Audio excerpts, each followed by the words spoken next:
Paper চোর গদি ছাড়, ডক্টরস ডিগ্রি টাকায় মিলছে। মঙ্গলবার প্রতিবাদী এসব স্লোগানে মুখরিত হয় দিল্লির শাস্ত্রী ভবনের সামনের রাস্তা। আন্দোলনের কারণ ভারতের মেডিকেল ভর্তি পরীক্ষার প্রশ্ন ফাঁস। গেল ৩ মে প্রায় ৫,৫০০ কেন্দ্রে ২২ লাখেরও বেশি শিক্ষার্থী অংশ নেয় চলতি বছরে ভারতের মেডিকেল আন্ডার গ্র্যাজুয়েট ভর্তি পরীক্ষায়। কিন্তু পরীক্ষার পরই সামনে আসতে থাকে প্রশ্নপত্র ফাঁস সহ নানা অভিযোগ। এর জেরে মঙ্গলবার পরীক্ষা বাতিলের ঘোষণা দেয় কেন্দ্রীয় শিক্ষা মন্ত্রণালয়। আর এতেই ক্ষোভে ফুঁসে ওঠে পরীক্ষার্থীরা। প্রশ্ন ফাঁসের প্রতিবাদে দিল্লির রাস্তায় নামে বিরোধী দল কংগ্রেসের ছাত্র সংগঠন ন্যাশনাল স্টুডেন্টস ইউনিয়ন অব ইন্ডিয়ার শিক্ষার্থীরা। এক পর্যায়ে পুলিশের দেয়া ব্যারিকেডের উপরে উঠে পড়ে তারা। শিক্ষার্থীদের অভিযোগ, সরকারের গাফিলতির কারণে প্রায়ই ঘটছে প্রশ্নপত্র ফাঁসের ঘটনা। যে যেমন লাইক করো তেমনই স্বাদের high five wafer. High five খাও, হাই ফাইভ দাও। एक पेपर अच्छे से कंडक्ट नहीं करा कि ऐसी सरकार पे अपन भरोसा कैसे कर सकते हैं। এ ঘটনায় দোষীদের বিচারের আওতায় আনার দাবি জানায় ন্যাশনাল স্টুডেন্টস ইউনিয়ন অফ ইন্ডিয়ার সভাপতি বিনোদ জাখর। जिन लोगों ने पूरी मेहनत और ईमानदारी से नीट के पेपर की तैयारी की, आज उनके भविष्य को 5-5 हजार 10-10 हजार में जो है व्हाट्सएप पे और टेलीग्राम ग्रुप में जो है बेचा गया है।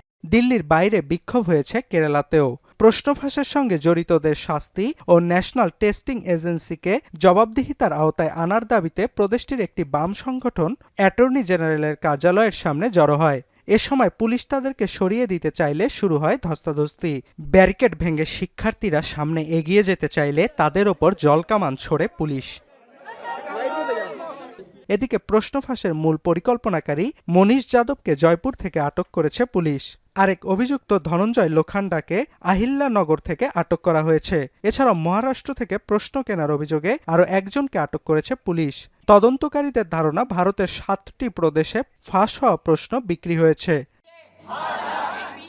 অন্যদিকে federation of all India medical association পুনঃপরীক্ষার কার্যক্রম বিচারিক তত্ত্বাবধানে পরিচালনার জন্য সুপ্রিম কোর্টে একটি পিটিশন দাখিল করেছে।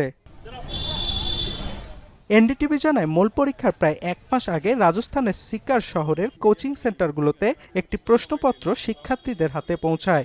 ৭ লাখেরও বেশি রুপিতে প্রশ্নগুলো কেনে শিক্ষার্থীরা। এদিকে পুনঃপরীক্ষার তারিখ শিগগিরই ঘোষণা করা হবে বলে জানিয়েছে কেন্দ্রীয় শিক্ষা সচিব। আর প্রশ্ন ফাঁসের ঘটনায় বিরোধী দলগুলো কঠোর সমালোচনা করেছে ক্ষমতাসীন বিজেপি সরকারের। অর্ণব প্রসাদ, এখন বিশ্ব।